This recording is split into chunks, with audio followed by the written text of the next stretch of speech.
Welcome back to This Week in Immigration. I'm Jordan LaPier. On this week's program, immigration in the party platforms, new questions about DHS leadership, and changes to the administration's limits on non-immigrant visas. All that's just ahead. Stick around.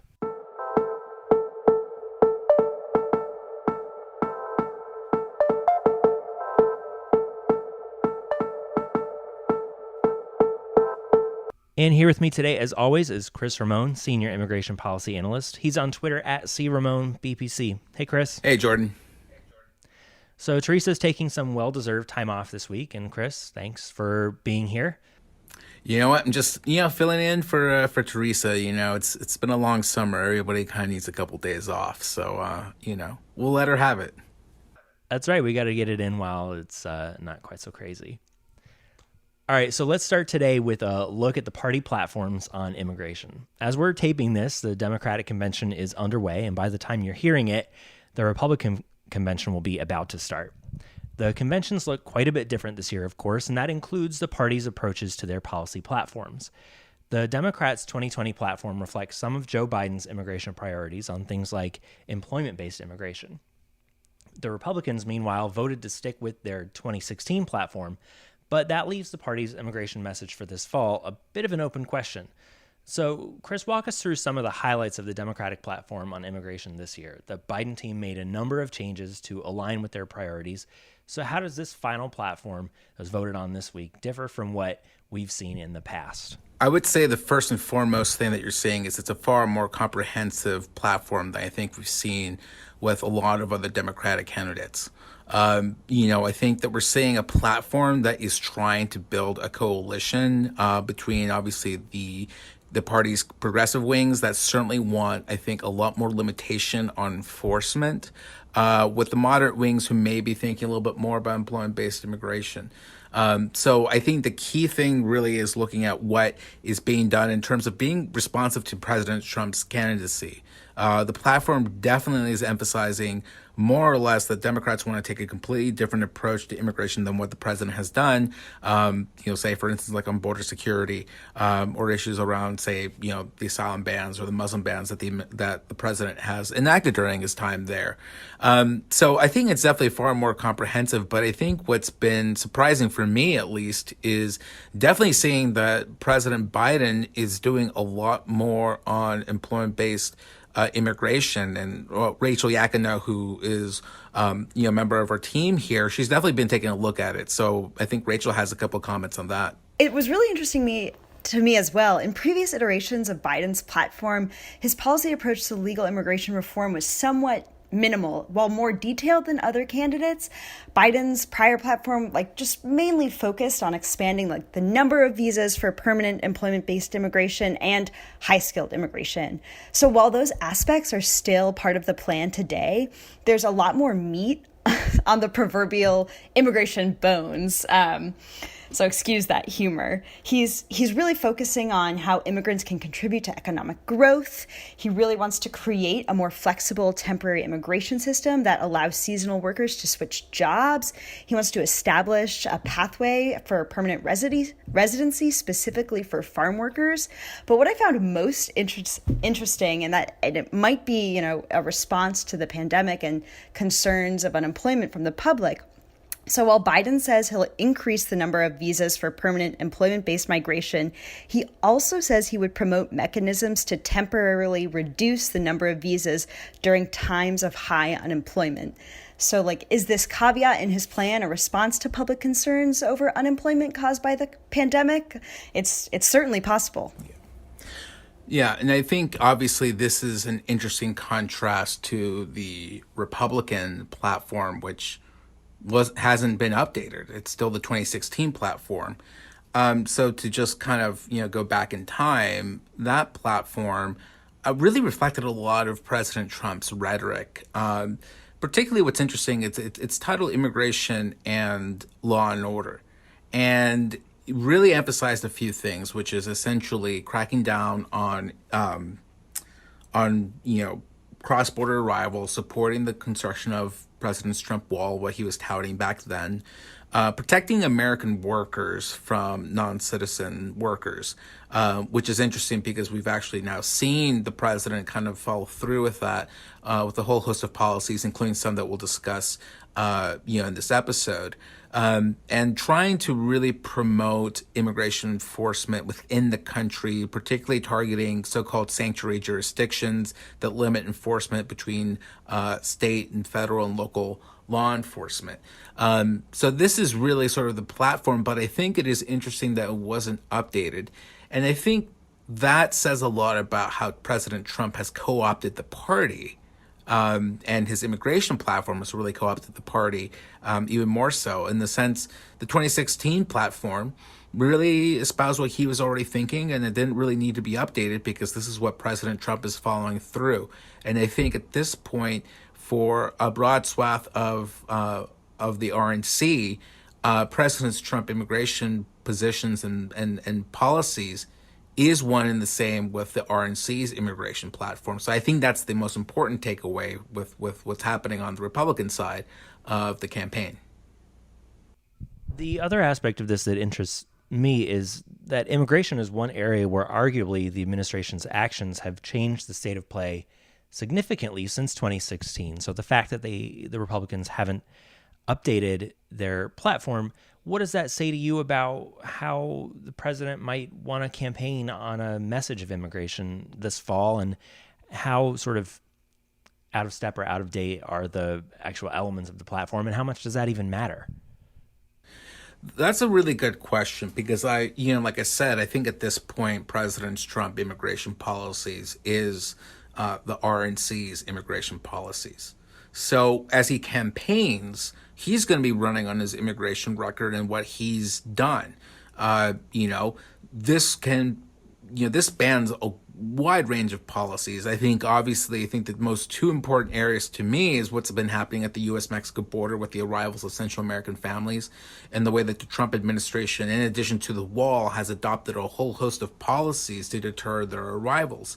And at the same time, what we've been seeing is the president really trying to restrict legal immigration. Obviously, there was the Muslim ban at the beginning, or the so-called Muslim ban at the beginning, but we've seen him actually pivot a lot more towards restricting employment-based immigration over the last year, with visa and employment-based green card suspensions, the introduction of the public charge rule that tries to restrict access to public benefits if you're trying to access permanent residence.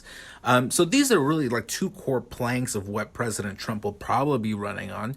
And he's going to be saying that this really is the way that he's been able to strengthen the United States. The question really is whether or not that's that's kept up with where the country is on immigration. I think, we've done a lot of polling, and what we've found is that I think there's definitely a far more moderate position on immigration that exists between the Democrats and the Republicans.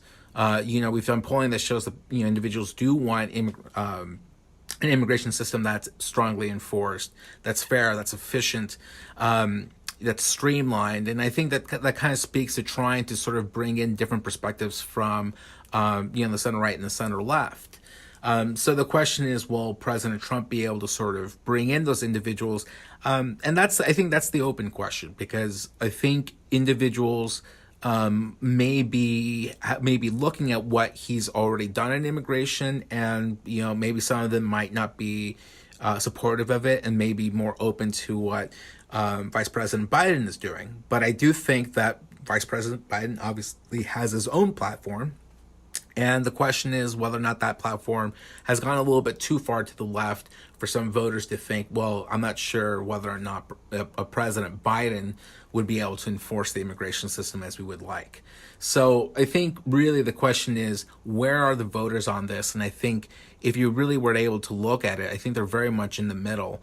And so it's a question of whether or not both campaigns are going to try to reach out to those individuals, given that I think they've already got the base covered. So, how will we reach out to the moderate middle? I think is going to be one of those questions I think we'll be revisiting as this campaign picks off.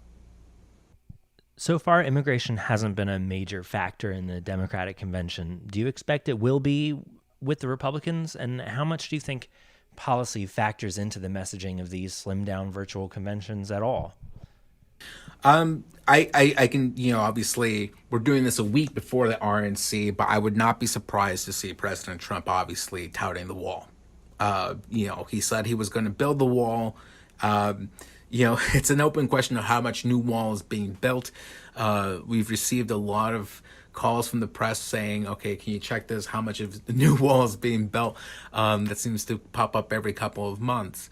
But I definitely think the wall will definitely be figuring into this. And I think there you'll also see in the RNC, obviously, I think there's going to be messaging about President Trump being strong on immigration and trying to protect the country against criminal aliens or individuals that are coming across the border to threaten the United States. And in fact, we've kind of already seen this a little bit with some of the press conferences that he's been doing this week during the DNC convention, that he's been doing some press events I believe in Arizona, that he's kind of resuscitating a lot of the rhetoric that we saw in 2016.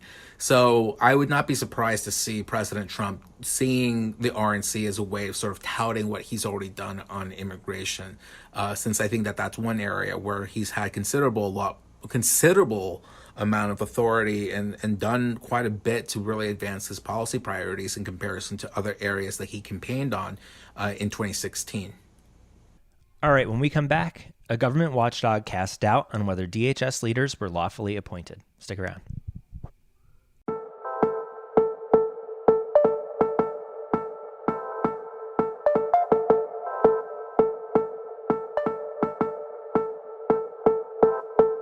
Earlier this month, the Government Accountability Office, the federal government's watchdog, concluded that Chad Wolf and Ken Cuccinelli, the top two officials at DHS, were not validly appointed to their acting roles, meaning they're ineligible to serve in their current positions.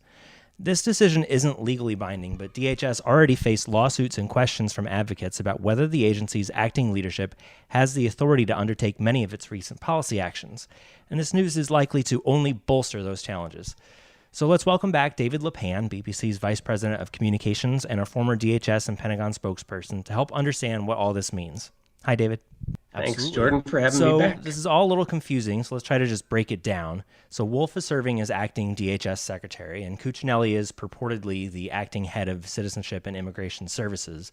But they were actually installed in different positions that didn't require Senate confirmation. So can you explain the background here and the pathway that both of them followed to get to their current positions? Certainly, and I think you're being kind by saying that's a little confusing. I'd say it's a lot confusing.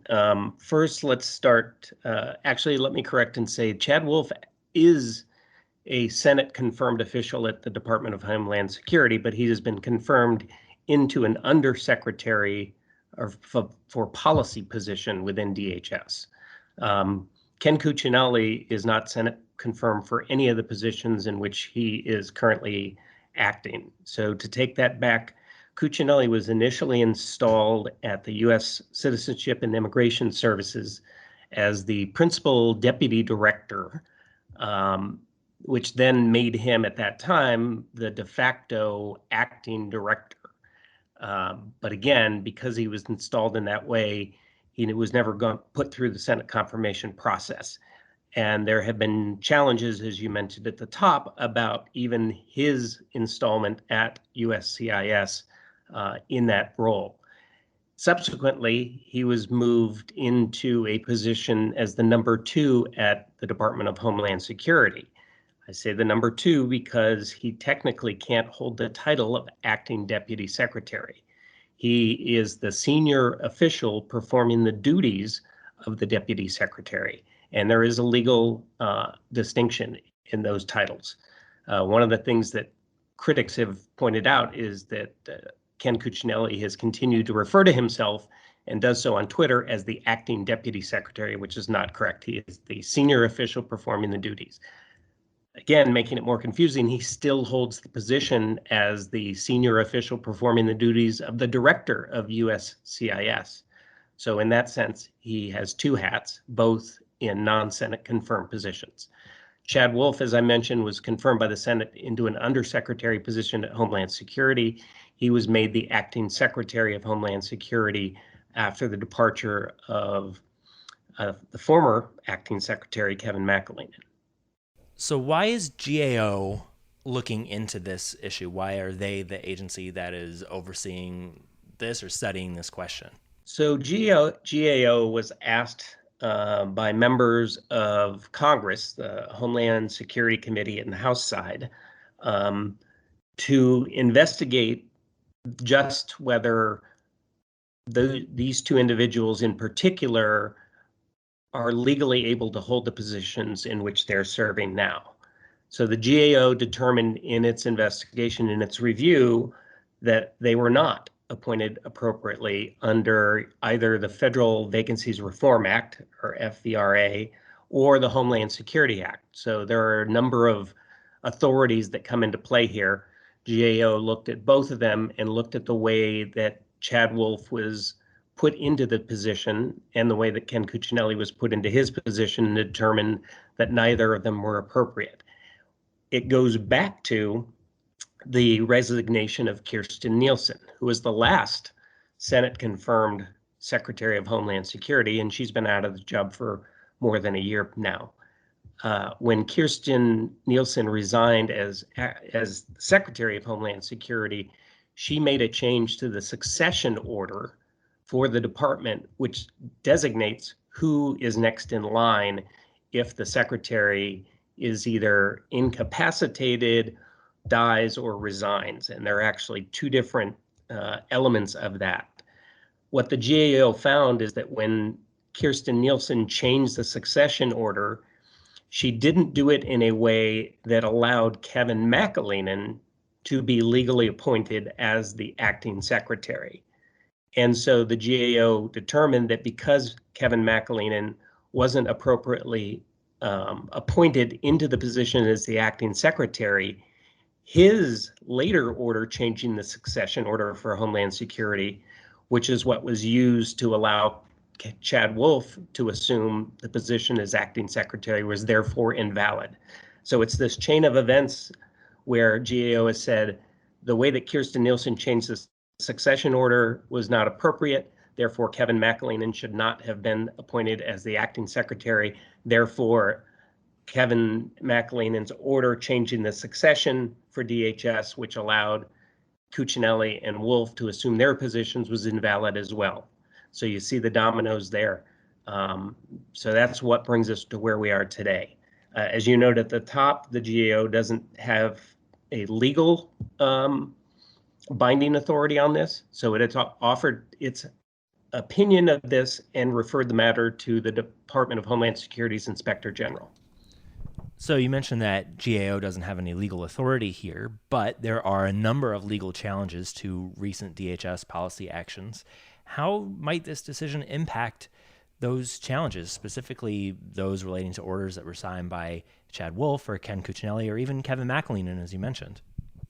Yeah, that's a great point. The Department of Homeland Security over the years of the Trump administration has been challenged a number of times in court through various things that they've done, from the travel ban, the Muslim ban, any number of actions that have been challenged in court.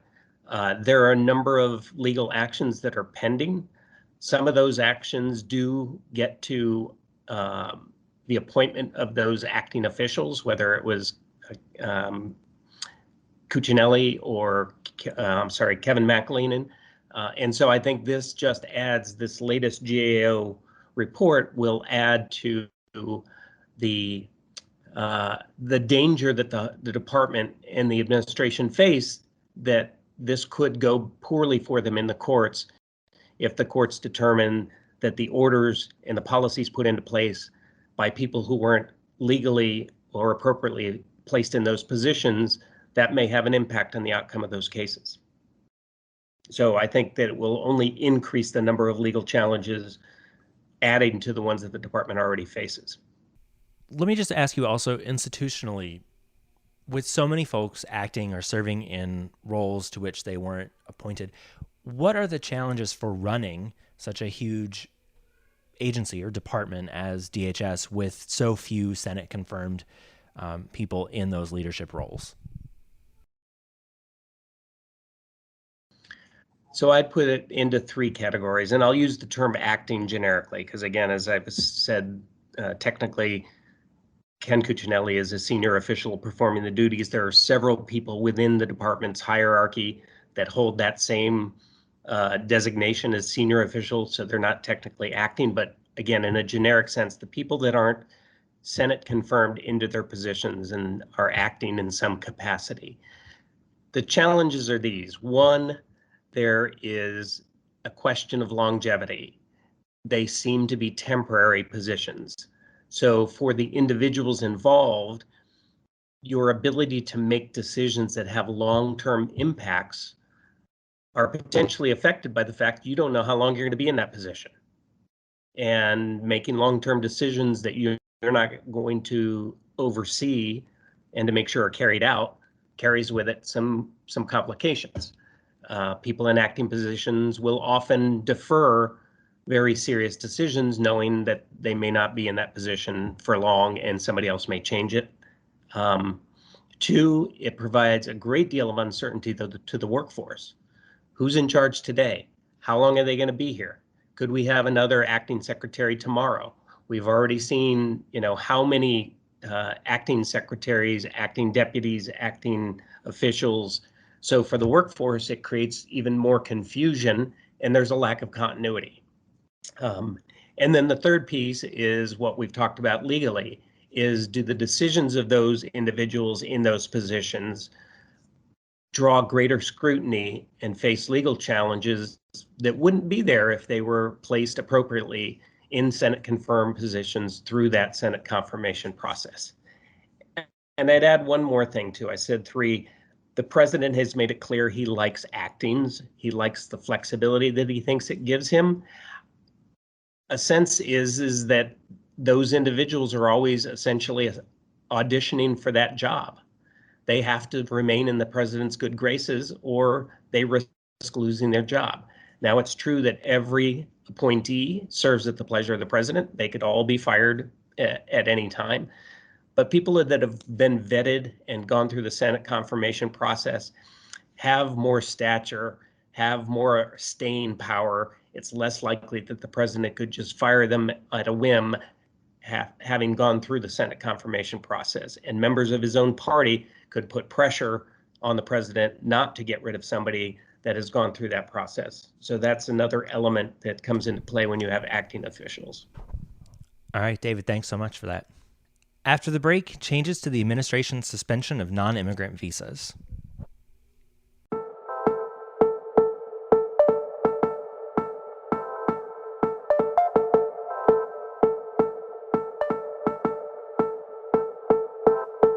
Finally, today, you might recall that earlier this year, in the context of defending against the coronavirus and protecting American jobs as unemployment surged, the Trump administration suspended issuing many non-immigrant visas to people not already in the United States.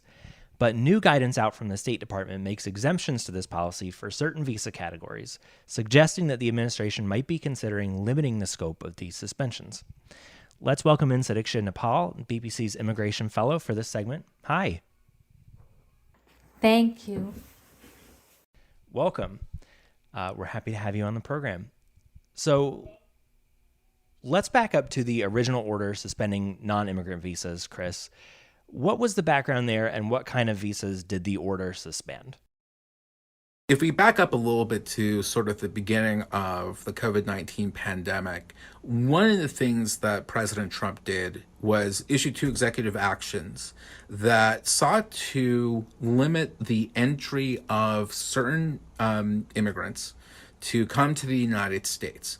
The first executive action was a suspension of largely green cards, including employment-based green cards. And the administration was making the argument that we needed to suspend employment-based green cards in order to protect American jobs, because obviously we're dealing with a crashing economy and increasing rates of unemployment. So the administration was making the claim that it needed to do this to protect American jobs.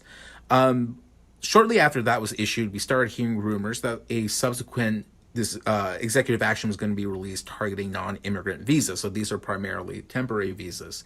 And we were hearing rumors sort of saying, okay, when is this going to happen? And eventually in June, a presidential proclamation was issued that suspended the entry of a lot of individuals on non-immigrant visas. Once again, a lot of these individuals, in fact, all of them were overseas.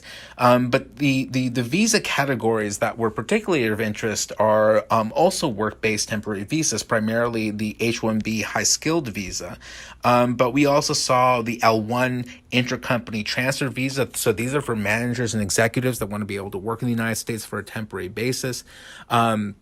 We also saw a ban on J-1 visas, but primarily for individuals who are coming in for sort of temporary positions, particularly like au pairs, interns, trainees, or so forth.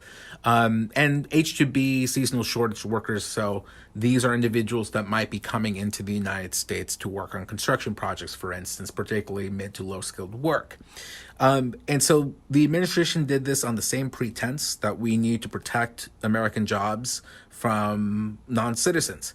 What's interesting to think about is that this is a far more expansive order than the green card suspension, because the green card suspension at least had some exceptions from the get-go. There were particular exceptions for green cards, particularly for certain medical professionals to be able to come to the United States, largely, obviously, to deal with the COVID-19 pandemic. And that was something that people were expecting to see in this presidential proclamation. But that's something that we didn't see, and in fact was far more expansive. So, this very much lines up, I think, with the president trying to restrict the legal immigration system, and these orders are actually in place at least until the very end of this year. So it's a pretty expansive way of restricting the entry of individuals to work in the United States from overseas. So very much expansive, very much a very definitive statement on whether or not individuals can come to the country to work. All right, so that sets the table. Sadikshya, how does this new guidance out now from the State Department change the terms of that policy? Yeah, so what's interesting is that on August 12, 2020, the State Department issued a guidance which was a list of national interest exceptions for each of the visa categories that was originally suspended in June. So, for example, the L1 visa that Cris mentioned, they are allowing any healthcare professional to travel into the United States if they are working towards benefiting the U.S. economy or for COVID-19 recovery.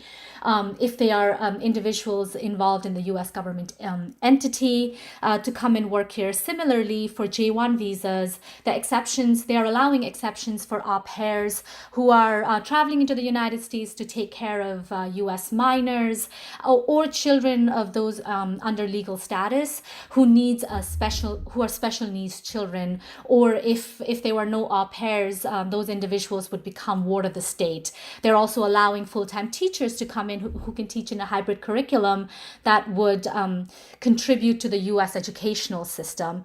What was really fascinating was the H-1B and the H-2B exceptions that they made. The State Department issue is essentially stating that as of July, post the proclamation announcement, if the Department of Labor has issued a labor condition application or a labor certification application for H-1B and H-2B positions, saying that employees are needed in the United States for any reason and that them not being here is going to affect employers' finances, then those should be considered, because if it's in July, then the Labor Department has already considered the COVID-19 pandemic.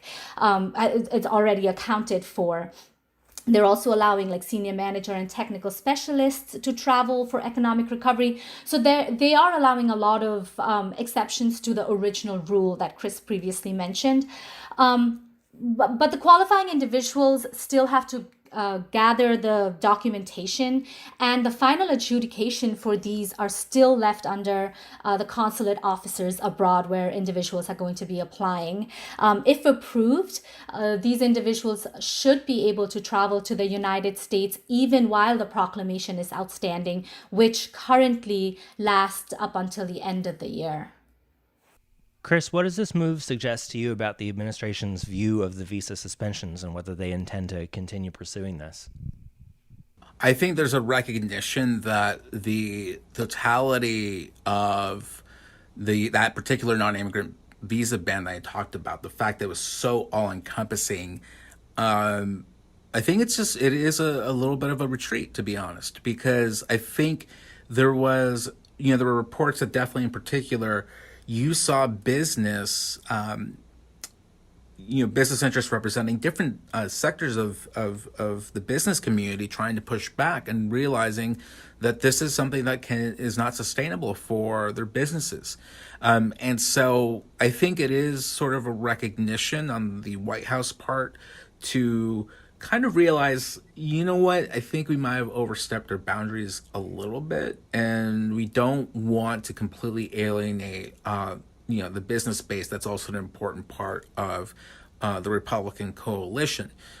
So I think it is a very, very subtle little step back. And I think bringing that non-immigrant visa ban, I think a little bit more in line with the one that was issued for the green cards, which, like I said, had some exceptions. So I think that that's one thing to consider. The other thing to consider is also ongoing litigation against these two bans, and whether or not the administration is trying to say, well, we're trying to create exceptions, we're not trying to completely restrict immigration, or cross any particular legal issues about whether or not this is actually an effective way, whether or not the proclamations or the executive actions were done properly. I think that's them also trying to hedge their bets a little bit with litigation, but it was very, very surprising to see the exceptions. Like I said, a lot of folks thought those exceptions were going to be in the original version of this, but I think there probably was enough pressure that I think the White House realized, we want to restrict immigration, but I think we have to do it in a little bit more of a judicious way. Think of it as using a scalpel instead of using a hammer. And I think that can kind of give you a sense of what the administration probably will be viewing these immigration restrictions moving forward as a scalpel, not a hammer. And the question, of course, is if President Trump is reelected, what's going to happen to these policies, as he starts his second term? It goes without saying, obviously, a President Biden administration would promptly overturn these things, but I think it's a more open question of the future of these executive actions if President Trump is reelected. And I think we could see some continual tightening of the legal immigration system if that's the case.